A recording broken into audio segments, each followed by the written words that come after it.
Happy Holi to all of you. ठीक है, exam है ना, एग्जाम है ना, कब है? 21 को। परसों है तो होली है रे। वो भी तो एक एग्जाम है, सही बात है, होली है तो एग्जाम है।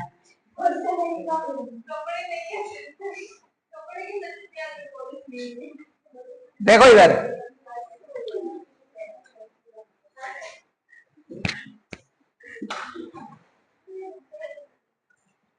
कॉस्ट रिकॉन्सिलिएशन स्टेटमेंट बनानेंगे 10 नंबर का ये चैप्टर। कॉस्ट लेजर स्टेटमेंट, जो कॉस्ट लेजर बनाते हैं हम लोग, कॉस्ट लेजर के ऑप्शन में आने वाला ये क्वेश्चन है, कॉस्ट रिकॉन्सिलिएशन स्टेटमेंट। ये क्या है भैया? तो इसका डिटेल आपको मेरे प्रीवियस वीडियो में भी मिल जाएगा, वहां पर आप जाकर इसको डिटेल में पढ़ लीजिएगा। यहां पर मैं छोटा सा इसका ब्रीफ डिस्कशन करूंगा और डायरेक्ट क्वेश्चन में आ जाऊंगा, क्योंकि एग्जाम का टाइम है और साथ साथ होली का भी टाइम है, तो हम लोग अपने टाइम को बहुत मुश्किल से मैनेज कर पा रहे हैं। एग्जाम आपका 21 को है, जिसमें हम लोग एक वीडियो में एक 10 नंबर कंफर्म कर लेना चाहेंगे, तो इसीलिए ये वीडियो देखिए, 1 शॉट 10 मार्क्स आपका कंफर्म हो जाएगा। कॉस्ट रिकॉन्सिलिएशन स्टेटमेंट क्या है? चलिए, कॉस्ट रिकॉन्सिलिएशन स्टेटमेंट के बारे में मैं पहले बता दूं, ये CRS है। क्या है सर? कॉस्ट रिकॉन्सिलिएशन स्टेटमेंट मतलब हम लोग क्लास 11 में जो पढ़े थे BRS, क्या वैसा ही कुछ है? जी नहीं, वैसा कुछ नहीं है। ये बैंक बैलेंस और पासबुक और कैशबुक के हिसाब से इसको रिकॉन्सिल नहीं करना होता है। यहां पर एग्जैक्टली क्या है कि हम लोग दो फाइनेंस के शाखा होते हैं, फाइनेंस के दो शाखा, मतलब जो हम लोग अकाउंट्स करते हैं ना, अकाउंट्स का दो ब्रांचेस है, एक तो होता है फाइनेंस अकाउंटिंग और एक होता है कॉस्ट अकाउंटिंग। भाई कॉस्ट अकाउंटिंग का भी मेन पर्पज प्रॉफिट अर्न करना ही है। ए बातचीत नहीं करो प्लीज, प्लीज बातचीत नहीं करो। कॉस्ट अकाउंटिंग का मेन पर्पज भी क्या है? प्रॉफिट अर्न करना ही है। प्रॉफिट अर्न वो लोग कैसे कर सकते हैं, एक बात बताइए, क्या ज्यादा प्रॉफिट का परसेंटेज रखकर या कॉस्ट को मिनिमाइज करके? कुछ ऐसे खर्चे होते हैं, कुछ ऐसे खर्चे होते हैं जो सिर्फ कॉस्ट में ही होते हैं, फाइनेंस में नहीं होता। नहीं, ऐसा कुछ नहीं है। कुछ ऐसे खर्चे होते हैं जो सिर्फ फाइनेंस में होते हैं, कॉस्ट में नहीं होता। मतलब आफ्टर सेल कुछ लॉस हो सकता है, जैसे बैड डेप्ट हुआ। बैड डेप्ट आप कौन से बुक में दिखाओगे? कॉस्ट के बुक में बैड डेप्ट का क्या लेना देना है? नहीं है ना। कॉस्ट के बुक में बैड डेप्ट का लेना देना है? नहीं है। कॉस्ट के बुक में डिविडेंड का लेना देना है? नहीं है। कॉस्ट के बुक में बैड डेप्ट रिकवरी का लेना देना है? नहीं है। तो ऐसा कुछ आइटम्स आएगा आपके पास, एक्सपेंसेस हो या इनकम हो, जो हम लोग कॉस्ट के बुक में एक प्रॉफिट मिलता है। एक प्रॉफिट किससे मिलेगा? Profit as per cash, cost के हिसाब से, profit as per cost book, मतलब कॉस्ट शीट के हिसाब से आपको एक प्रॉफिट मिलेगा, और एक प्रॉफिट मिलेगा profit as per finance. Profit as per finance, finance का मतलब पीएल अकाउंट बनाने से, आप इसको पीएल अकाउंट भी बोल सकते हो। तो पीएल अकाउंट बनाने से आपको एक प्रॉफिट मिला और कॉस्ट बनाने से एक प्रॉफिट मिला, तो ये प्रॉफिट जो है, प्रॉफिट एज पर कॉस्ट और प्रॉफिट एज पर फाइनेंस, ये दोनों डिफरेंस होगा। डिफरेंस होने का रीजन क्या है? जैसे हम लोग पासबुक के हिसाब से बैंक का बैलेंस और कैशबुक के हिसाब से बैंक का बैलेंस में डिफरेंस होता था ना, वैसे ही पासबुक के हिसाब से और कैशबुक के हिसाब से जो डिफरेंस है वो तो अलग मैटर हो गया, लेकिन यहां पर कॉस्ट के हिसाब से एक डिफरेंस आएगा प्रॉफिट का, और एक प्रॉफिट के हिसाब से डिफरेंस आएगा फाइनेंस का प्रॉफिट। तो दोनों में हम लोग एक रिकॉन्सिलिएशन लेकर आते हैं, इसी स्टेटमेंट को हम लोग रिकॉन्सिलिएशन स्टेटमेंट कहते हैं। तो रिकॉन्सिलिएशन स्टेटमेंट आप बोल सकते हो, it is a statement showing reconciliate the which is prepared to reconciliate the balance of या profit as per cost book and profit as per profit and loss account, इन दोनों को बैलेंस को रिकॉन्सिल करते हैं। इसी को हम लोग क्या बोलेंगे? कॉस्ट रिकॉन्सिलिएशन स्टेटमेंट कहते हैं। भाई रिकॉन्सिल इसीलिए किया जाता है कि दोनों का प्रॉफिट डिफरेंस क्यों होगा? एक ही बिजनेस है, एक ही यूनिट है, हम कॉस्ट के हिसाब से प्रॉफिट कुछ और लिखेंगे और फाइनेंस के हिसाब से प्रॉफिट क्यों कुछ और लिखेंगे? कौन सा हम एक्सेप्ट करेंगे? भाई ऐसा बात नहीं है, जब आप कोई चीज प्रोड्यूस कर रहे हो तो उसका एक प्रॉफिट अलग होता है, लेकिन जब कोई चीज आप प्रोड्यूस करने के बाद बेच देते हो ना, तो उसके प्रॉफिट में और भी कुछ खर्चे ऐड होते हैं। आफ्टर सेल भी खर्चा है, आप मानो तो आफ्टर सेल भी कुछ एक्सपेंसेस होते हैं। हम पैसे को इन्वेस्ट कर देते हैं तो हमको इंटरेस्ट मिल जाता है। तो फाइनेंस में तो आपने दिखाया है कि इंटरेस्ट रिसिव्ड है, तो आपका प्रॉफिट बढ़ा हुआ है। अब आप मान लो कि रिकॉन्सिल करोगे कॉस्ट के हिसाब से प्रॉफिट को लेकर, किसको? कॉस्ट के हिसाब से। तो मान लो कुछ ऐसा इनकम जो सिर्फ फाइनेंस में आता है, कुछ ऐसा इनकम जो सिर्फ फाइनेंस में आता है, और हम लोग रिकॉन्सिल कर रहे हैं cost profit as per cost को। ऐसे इनकम को आपको क्या करना होगा बता दीजिए? ऐड कर देना होगा। कुछ ऐसा इनकम जो सिर्फ पीएल अकाउंट में आता है, जैसे बता देते हैं, आपको लिखना है तो आप लोग लिख लो, बैंक इंटरेस्ट, डिविडेंड रिसीव्ड। आप ऐसे इनकम जो होते हैं, income which occurred only in, income which occurred only in finance, जो सिर्फ फाइनेंस में आता है, कॉस्ट के बुक में नहीं आता है। वैसे इनकम जैसे हम लोग बोल सकते हैं डिविडेंड रिसिप्ट, जैसे हम लोग बोल सकते हैं इंटरेस्ट रिसिप्ट, लिखिएगा, जैसे हम लोग बोल सकते हैं बैड डेब्ट रिकवरी,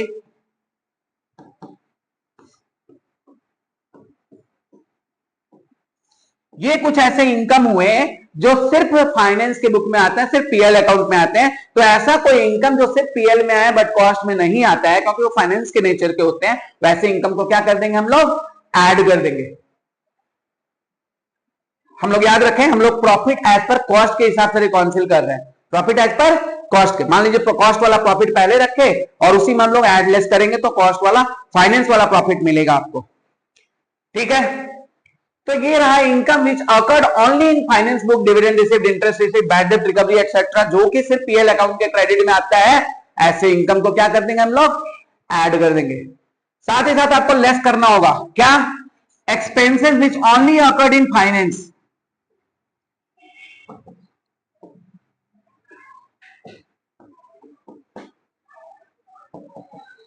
फाइनेंस का मतलब फाइनल अकाउंट, फाइनेंस का मतलब फाइनल अकाउंट के बुक में। जैसे पीएल के डेबिट में आप देखोगे इंटरेस्ट पेड है, क्या देखोगे? इंटरेस्ट पेड है। कॉस्ट शीट में कभी देखते हो क्या इंटरेस्ट पेड है? पीएल के अकाउंट में बैड डेब्ट देखते हो, कॉस्ट शीट में कहीं पे बैड डेब्ट लिखते हैं क्या? नहीं लिखते, नहीं लिखते ना। पीएल के अकाउंट में ऑफिस का एक्सपेंसेस होता है, कॉस्ट में भी होता है, दिक्कत वहां पे नहीं है।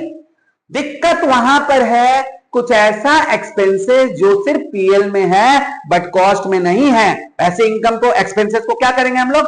लेस कर देंगे।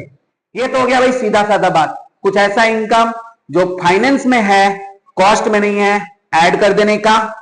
कुछ ऐसे एक्सपेंसेस जो फाइनेंस में है कॉस्ट में नहीं है, लेस कर देने का। अब हम लोग बात करते हैं ऐसा कुछ खर्चा जो दोनों में है, ऐसा कुछ खर्चा जो दोनों में है लेकिन ओवर रिकवरी हो गया है या अंडर रिकवरी हो गया है। कहने का मतलब,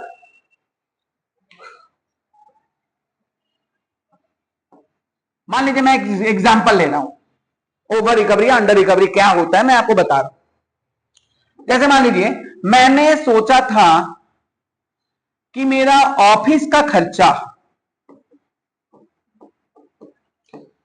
कॉस्ट के हिसाब से कितना लगा है और फाइनेंस के हिसाब से कितना लगा है। इसके बारे में अगर आप डिटेल में समझना चाहोगे तो प्रीवियस का कॉस्ट रिकॉन्सिलिएशन वीडियो देखिएगा, लेकिन यहां पर वो भी आप नहीं देखकर भी काम चला सकते हो जो ब्रीफ कर रहे हैं हम स्टार्टिंग में। ऑफिस ओवरहेड मान लीजिए कॉस्ट के हिसाब से दिया हुआ है 30,000 और फाइनेंस के हिसाब से लिखा हुआ है 38,000।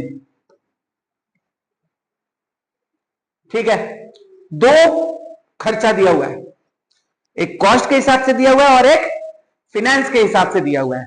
अभी हम लोग जो भी सोच रहे हैं कॉस्ट के बुक की तरफ सोचेंगे। किस तरफ से सोचेंगे? कॉस्ट के। अब देखिए यहां पर कॉस्ट में 30,000 है और फाइनेंस में 38,000 है। कौन सा खर्चा?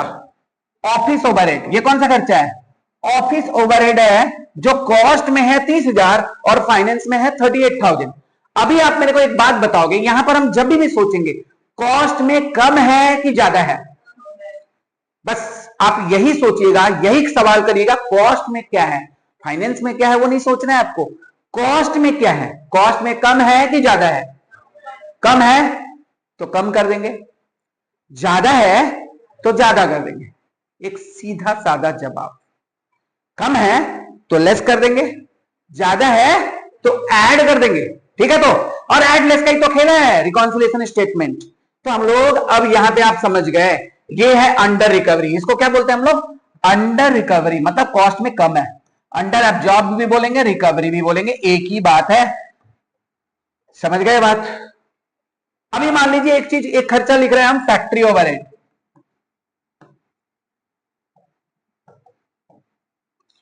फैक्ट्री ओवरहेड, फैक्ट्री ओवरहेड बताइए, फैक्ट्री ओवरहेड मान लीजिए कॉस्ट में है 20,000, ये कॉस्ट में है, और फाइनेंस में है 15,000, फाइनेंस में कितना है।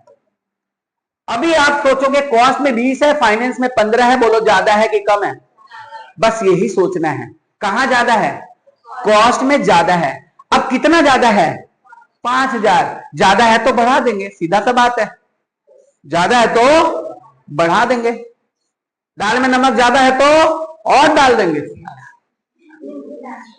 है ना, वही है ना, बोलेंगे लो बुरा मत मानो होली है, नमक ज्यादा हो गया, ठीक है रुकिए कम करके आ रहे हैं, और एक कटोरी डाल दो उसमें, हो गया। तो यही कहानी है, कॉस्ट रिकॉन्सिलिएशन और फाइनेंस के हिसाब से प्रॉफिट को रिकॉन्सिल करने का स्टेटमेंट है, ठीक है। तो हम लोग अभी बनाएंगे statement of reconciliation of profit statement, जो आपके सामने स्क्रीन पे क्वेश्चन आ रहा होगा, आप जरा उसे ध्यान से देखिए, हो सके तो थोड़ा वीडियो पॉज करके उसको नोट डाउन कर लीजिए, क्वेश्चन सामने रखिए लेफ्ट साइड में और राइट साइड में आंसर करिए, ठीक है। इससे आपको रिकॉन्सिलिएशन स्टेटमेंट पूरे तरह से समझ में आ जाएगा और 10 नंबर आप बना लोगे, है ना। ओके, स्टॉक वगैरह का, स्टॉक वगैरह का भी बता देंगे, इसमें है क्वेश्चन में है, क्लोजिंग स्टॉक का भी एडजस्टमेंट है, एग्जैक्टली नहीं बताएं कि कॉन्सेप्ट उल्टा हो जाएगा, इसलिए सम्स बताते समय ही ये चीज को हम क्लियर करा देंगे, ठीक है। तो बहुत सारा चीज है जो हम एक ही वीडियो में नहीं बता सकते, तो इसके लिए डिटेल में जानने के लिए आपको प्रीवियस वीडियो देख लेना होगा, और वो जरूर से देख के अगर आप चाहो तो, नहीं तो ये वीडियो देख के काम चला ले रहे हो तो बहुत है। लिखेंगे cost reconciliation statement,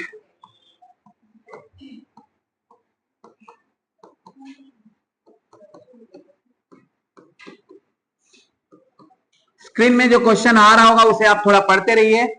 cost reconciliation statement है, दो फॉर्मेट बनाएंगे हम लोग, पर्टिकुलर अमाउंट, पर्टिकुलर अमाउंट,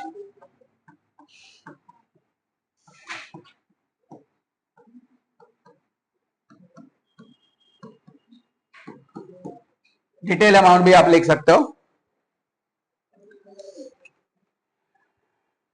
देखिए यहां पे लिखा हुआ net profit as per finance statement और net profit as per book, cost book, net profit as per finance और net profit as per cost book लिखा हुआ है ना, net profit as per finance और net profit as per cost book. हम लोग कौन से हिसाब से प्रॉफिट लेंगे ये हमेशा ध्यान रखेंगे। चलिए हम लोग लिख देंगे प्रॉफिट एज पर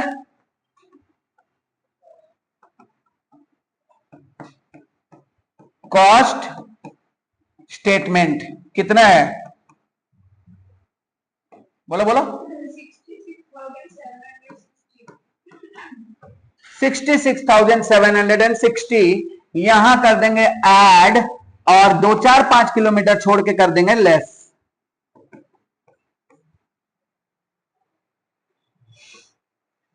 ठीक है। लुक एडजस्टमेंट नंबर 1, मतलब नेट प्रॉफिट दोनों के बाद जो लिखा हुआ है factory on cost, factory on cost मतलब फैक्ट्री का खर्चा अंडर रिकवर इन कॉस्टिंग, कहां पे कम है, अब बताइए फैक्ट्री का खर्चा कम है तो कम कर देंगे, है ना। क्या मिला? लेस लिखेंगे, फैक्ट्री ओवरहेड अंडर रिकवर्ड।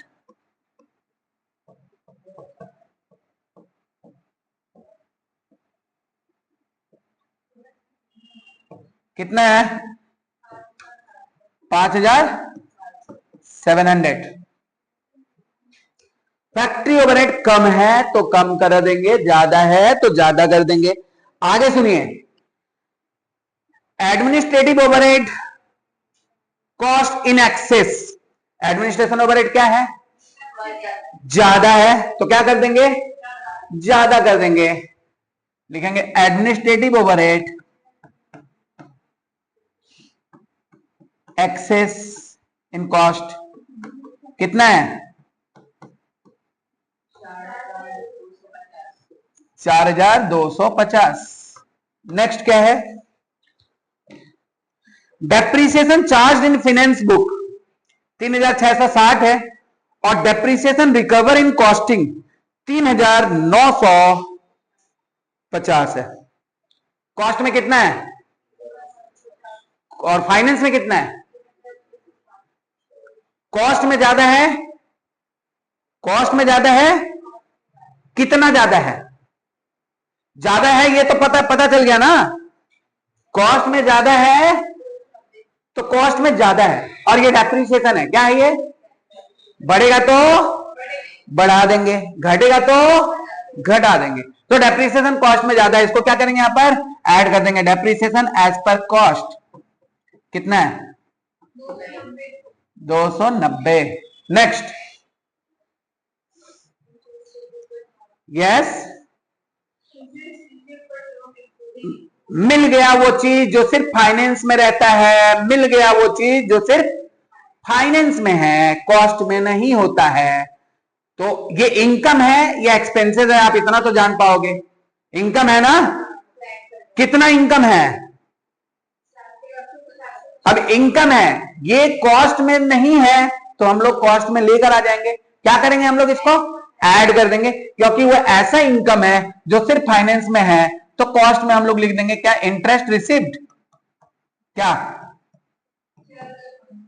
क्या? 450। फिर क्या है? वाह वाह वाह वाह वाह, बोलो बोलो विशाल, तुम बोलो। Income tax charge in financing. हाँ बोलो। लेस होगा। क्यों लेस होगा? रीजन बताओ। क्योंकि सिर्फ फाइनेंस में रहता है। कहां रहता है? इनकम टैक्स कॉस्ट में क्या करेगा भाई? इनकम टैक्स से कॉस्टिंग का क्या मतलब है? मटेरियल के। तो यहां पर लिख देंगे इनकम टैक्स पेड, कितना रुपया? और इनकम टैक्स रिफंड होता तो क्या करते? वाह, 600 है क्या? 600। नेक्स्ट बताइए, बताओ बताओ क्या करते हैं? बताओ। फाइनेंशियल में क्रेडिट है, ऐड होगा। बैंक इंटरेस्ट कितना है? 230। अब क्या है बोलो? स्टोर एडजस्टमेंट है, यही है ना? कितना रुपया का है?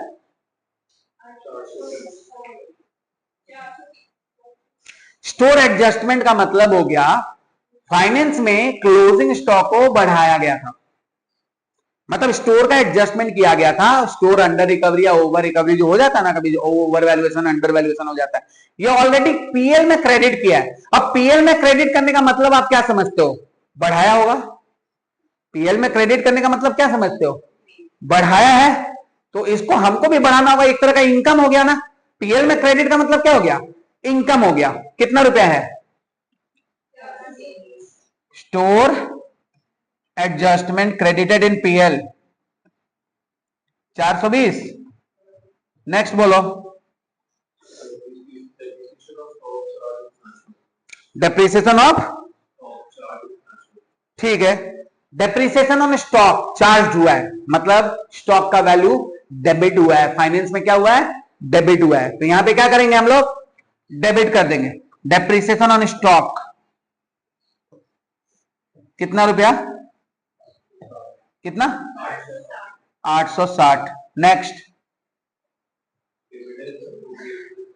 फिनेंस में डिविडेंड मिला है, डिविडेंड तो एप्रोप्रिएटेड है क्या, बस एक थोड़ा वर्ड समझने में दिक्कत हो जाएगा। कंपनी है तो वो एप्रोप्रिएट ही करेगा, मतलब वो डिविडेंड पेड आउट कर रहा है। क्या कर रहा है? डिविडेंड पेड आउट कर रहा है, डिविडेंड रिसीव नहीं है वो। आप गलती से उसको डिविडेंड रिसीव मत समझ लेना। एप्रोप्रिएट मतलब देना, डिविडेंड एप्रोप्रिएट हुआ मतलब कंपनी ने अपने शेयर होल्डर को डिविडेंड दिया है, तो हम लोग लिख देंगे डिविडेंड एप्रोप्रिएट। कितना रुपया? अगर यहीं पे डिविडेंड रिसीव्ड होता तो ऊपर होता। नेक्स्ट क्या है? Loss due to theft pilferage provided in financial books only. चोरी हो गया, कैश कुछ चोरी हो गया जो सिर्फ फाइनेंस के बुक में दिखाया जा रहा है, तो हम लोग क्या करेंगे? कॉस्ट के बुक में भी दिखा देंगे चोरी हो गया।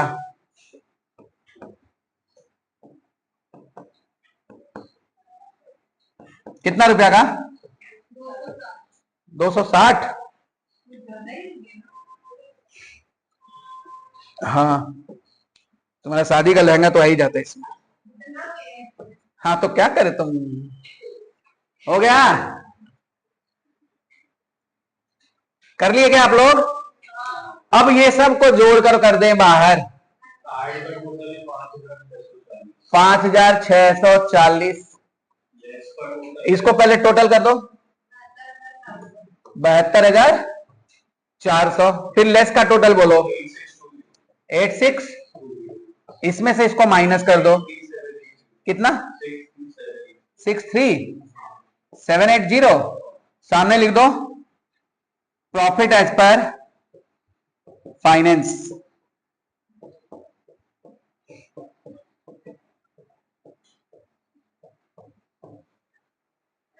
Profit as per finance. क्या समझे?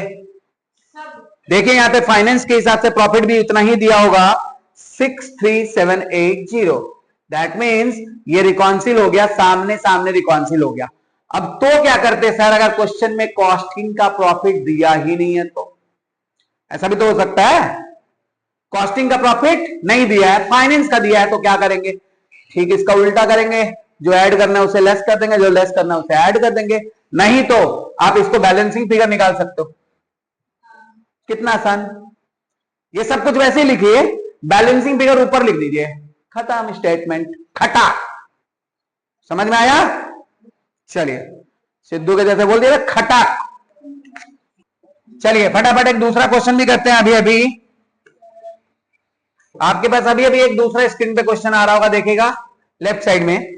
वो क्वेश्चन में एक स्टेटमेंट बनाकर दिया हुआ है। देखिए एक स्टेटमेंट है, ऊपर लिखा हुआ है फाइनेंस स्टेटमेंट, और फाइनेंस स्टेटमेंट के हिसाब से प्रॉफिट आया हुआ है। देखिए प्रॉफिट है 15,500 का नेट प्रॉफिट दिखा रहा है। अब फाइनेंस स्टेटमेंट कौन सा प्रॉफिट दिखाता है बोलो? बिल्कुल फाइनेंशियल प्रॉफिट दिखाएगा। जो पीएल अकाउंट है वो कौन सा प्रॉफिट दिखाएगा? Trading and PL account financial profit दिखाएगा, क्योंकि कॉस्ट शीट जो दिखाता है ना, वो कॉस्ट वाला प्रॉफिट दिखाता है, कॉस्ट शीट। लेकिन फाइनेंशियल स्टेटमेंट मतलब trading account and PL account हमें कौन सा अकाउंट प्रॉफिट दिखाएगा? फाइनेंस का। तो ऊपर डायरेक्ट वेजेस है, मैन्युफैक्चरिंग एक्सपेंसेस है, सेलिंग एक्सपेंसेस है, डिस्ट्रीब्यूशन एक्सपेंसेस है, एडमिनिस्ट्रेशन एक्सपेंसेस है, डेप्रिसिएशन है, वगैरह वगैरह। बाई साइड में stock of material and profit on sale of assets है। नीचे क्लोजिंग इन्वेंट्री से शुरुआत है। Manufacturing overhead applied at the rate of 150% of direct wages. Cost sheet में मैन्युफैक्चरिंग ओवरहेड जो है वो 150% ऑफ डायरेक्ट वेजेस है।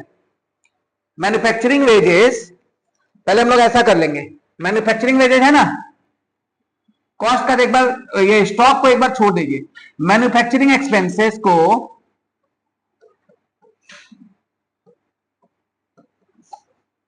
कॉस्ट में क्या लिया जाएगा और फाइनेंस में क्या लिया जाएगा? फाइनेंस में कितना लिया जाएगा वो लिखा है ऊपर, देखो मैन्युफैक्चरिंग कितना है, मैन्युफैक्चरिंग एक्सपेंसेस है 12,000, यही ना। फाइनेंस में कितना लिया जाएगा? 150% ऑफ डायरेक्ट वेजेस। तो ऊपर देख रहे हो डायरेक्ट वेजेस कितना है? 10,000 है ना, तो 10,000 का 150% कर देना है, 10,000 का 150% कर देना है। कितना आ गया? अभी आप बताओ, कॉस्ट में ज्यादा है कि फाइनेंस में ज्यादा है? कॉस्ट में है। कितना ज्यादा है?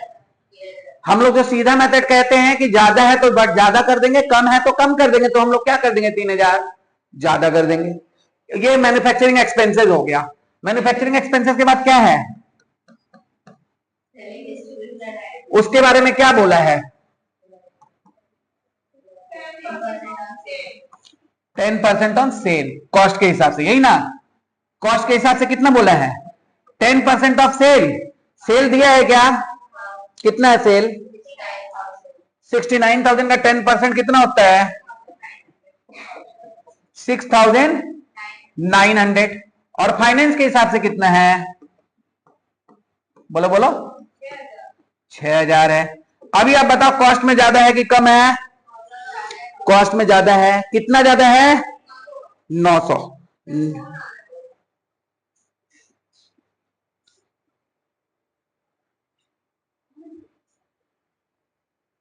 कॉस्ट में ज्यादा है ना, कितना ज्यादा है, 900।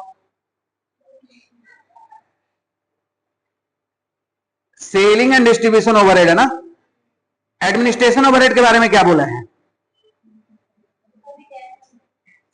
एडमिनिस्ट्रेटिव ओवरहेड वो कितना है, ये ज्यादा है ना, 900, तो यहां पे क्या करेंगे हम लोग, प्लस कर देंगे 900।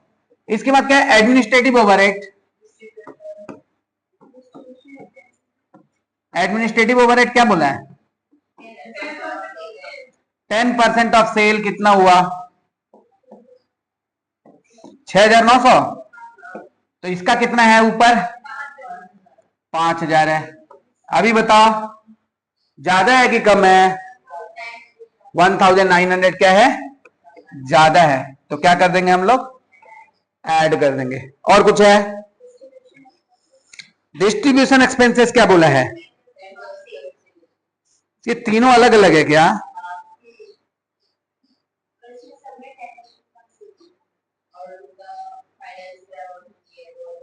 अरे इस लाइन का तो मतलब ही चेंज हो गया पूरा। क्या लिखा हुआ है, selling distribution and administration expenses were applied 10% on sales. इस लाइन का मतलब है जैसा लिखा है क्वेश्चन में, तीनों मिलाकर 10% सेल है। इस लाइन का तो यही मतलब है। आपके एग्जाम में क्या लाइन देगा वो मैं नहीं बता रहा हूं, ये तीनों मिलाकर 10% ऑफ सेल है। क्या क्या चीज है बता दो तो।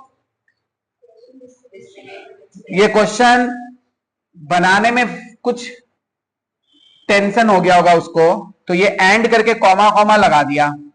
इसका मतलब तो हम यही समझेंगे कि तीनों में 10% है। तीनों में क्या है, 10% तीनों को मिलाकर है। एक बार आप लोग इसको फिर से रिकंसिडर कर लीजिएगा चीज को, ठीक है। फिर से बता रहे हैं, अलग अलग अगर लिखता कि 10% ऑफ सेल है तो हम लोग समझ जाते, लेकिन कॉमा दिया है, एंड दिया है और लिखा हुआ है 10% ऑफ सेल्स है, तीनों का मतलब, ठीक है। तो यहां पर बताइए फाइनेंस के हिसाब से कितना है और कॉस्ट के हिसाब से कितना है। कॉस्ट के हिसाब से तो सेल कितना है, 69,000 है ना। 69,000 का 10% कितना होता है, ये है एडमिनिस्ट्रेटिव ओवरहेड और क्या है, डिस्ट्रीब्यूशन ओवरहेड और क्या है, सेलिंग ओवरहेड। इन तीनों को मिलाकर कितना दिया हुआ ऊपर, तीनों का टोटल अलग अलग बोलो एक बार, कितना कितना है, 6,000, 2,000 और 5,000। दोनों को सबको जोड़कर कितना हुआ, 13,000। अभी बताओ कॉस्ट में है, ये कॉस्ट है और ये फाइनेंस है। कॉस्ट में कितना है 6,900 और फाइनेंस में कितना है। अब ये बताओ कॉस्ट में कम है कि ज्यादा है, कितना ज्यादा, कितना कितना कम है, फाइनेंस में नहीं देखना है, कॉस्ट में क्या है ये बोलो, कितना, 6,100 को माइनस कर देना है। क्या कर देना है, माइनस कर देना है। अगर हम लोग प्रॉफिट लेते हैं कॉस्ट वाला तो। और क्या है इसके बाद, ऊपर डेप्रिसिएशन कितना है, नीचे कितना है, डेप्रिसिएशन ऐसे करके लिख देंगे हम लोग। यहां पर कॉस्ट के हिसाब से कितना है 1,200 और फाइनेंस के हिसाब से कितना है 1,000 है। हम लोग को खाली सोचना है कॉस्ट के हिसाब से कितना है, 1,200 है तो कॉस्ट के हिसाब से ज्यादा है कि कम है? ज्यादा है। कितना ज्यादा है? 200 क्या करेंगे? ऐड कर देंगे। खाली क्लोजिंग स्टॉक के बारे में एक चीज याद रखिएगा, क्लोजिंग इन्वेंट्री अगर कॉस्ट में ज्यादा है तो कम कर देंगे और कॉस्ट में कम है तो बढ़ा देंगे। इतना आप लिख के रख लीजिएगा कहीं पर, इसके बारे में कोई चीज समझाए ये बात का बात है, पहले आप लिख के रख लीजिएगा, कॉपी में पहले लिख लीजिएगा। क्लोजिंग स्टॉक के बारे में सिर्फ मैं बता रहा हूं, ओपनिंग नहीं, ओपनिंग भी सीधा होगा। क्लोजिंग स्टॉक हमेशा रिवर्स होगा, बढ़ेगा तो घट जाएगा, घटेगा तो बढ़ जाएगा, बढ़ेगा तो घट जाएगा, घटेगा तो बढ़ जाएगा। याद कर लीजिए, हो गया। अब आप इस क्वेश्चन के सॉल्यूशन को देखिए। क्वेश्चन में दिया है प्रॉफिट एज पर कॉस्ट, क्या दिया है? नहीं, फाइनेंस के हिसाब से प्रॉफिट दिया है। यहां पर लिखेंगे कॉस्ट रिकॉन्सिलिएशन स्टेटमेंट, यहां पे लिखेंगे प्रॉफिट एज पर हाँ, ऊपर हम लोग हमेशा क्या लिखेंगे? कॉस्ट लिखेंगे। ये हमारे पास नहीं है, ओके। मैंने एक बार ब्लैंक छोड़ा, जैसा सोचता है वैसा ही सोचेगा, तकलीफ उसको होगा, वो देख लेगा। हम लोग जैसा सोचेंगे वैसा ही सोचेंगे। ऐड वाला ऐड करेंगे, लेस वाला लेस करेंगे, जो सोच के गए हैं वही सोच के बनाएंगे एग्जाम में। प्रॉफिट के फाइनेंस के हिसाब से अगर प्रॉफिट दे दिया तो घबराने का नहीं, घबराने का नहीं है।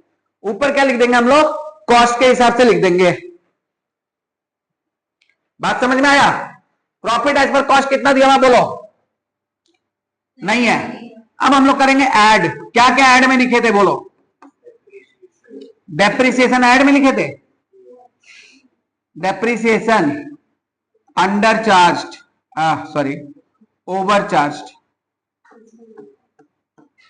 कितना है? 200। नेक्स्ट बोलो।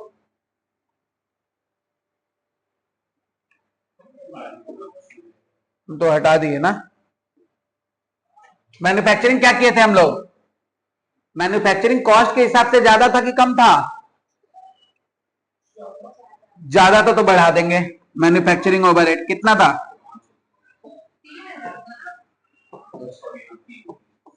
3000। फिर बोलो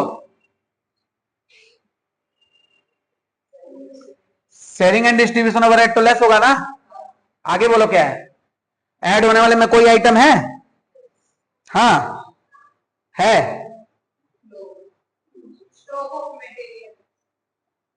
स्टॉक ऑफ मटेरियल तो लेस होगा ना, ज्यादा है ना कॉस्ट के हिसाब से।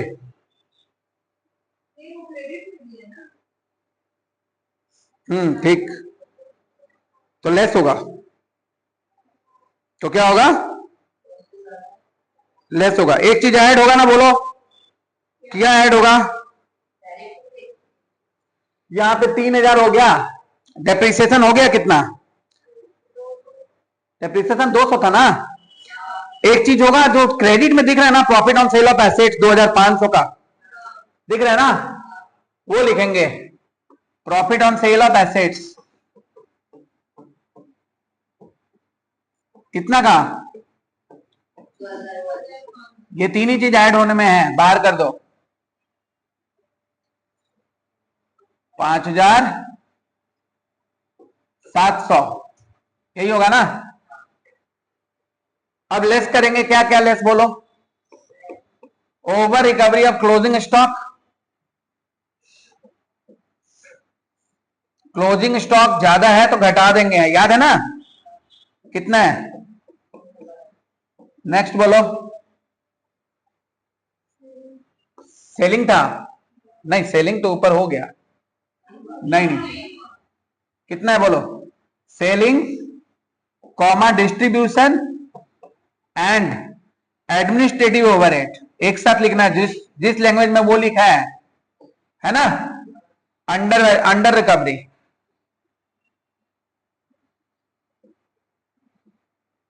कितना है? 6100। फिर क्या है? दो ही है, ऊपर कर तो दिए। स्टॉक ऑफ मटेरियल कहां है? अरे क्लोजिंग स्टॉक है, उससे क्या लेना देना है? वो उसका क्लोजिंग स्टॉक है, उससे कंपेयर करेंगे हम। ये क्लोजिंग स्टॉक का कंपेयर किए 2000 था कि 1000 था भाई?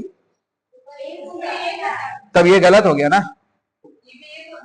हाँ ये 1000 होगा, ये क्या होगा 1000, ब्रैकेट में लिख देंगे 2000 माइनस 1000। अब ये कितना हुआ 7100 ना, ये कितना हुआ 7100।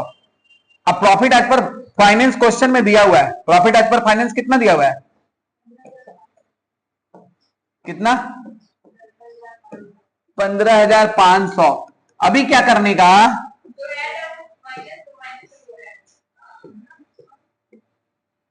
$15,500। अब कर रहे हैं ये जो लेस है ना उसको ऐड कर दो, ये है ना इसको ऐड कर दो और इसको लेस कर दो। पहले इसको ऐड करने पे, पहले इसको ऐड करने पे क्या है ये बताओ, 16,000, इन दोनों को ऐड करके 15,500 7,100 ऐड करने पे कितना है 22,600 में से 5,700 को लेस करो तो कितना आएगा 16,900। ये हो गया प्रॉफिट एज पर कॉस्ट। जो करना था वही किए, बस यहां पर हम लोग जो लेस करना था उसको ऐड किए, जो ऐड करना था उसको लेस किए, फिर हमारा 16,900 था। यहां पे लिख देंगे बैलेंसिंग फिगर थोड़ा हाईलाइट करके, ठीक है। तो उम्मीद है आपको कॉस्ट रिकॉन्सिलिएशन स्टेटमेंट समझ में आ गया होगा और आपका 10 नंबर फिक्स हो गया होगा। अगर आपको लेजर अकाउंट्स नहीं बनाने आ रहे हैं लाख प्रयास करने के बाद, तो ये दूसरा साइड है इस चैप्टर का, जिसे आप डेफिनेटली करके एग्जाम में बैठिए और एग्जाम में डेफिनेटली आप इसको पाओगे। Thank you.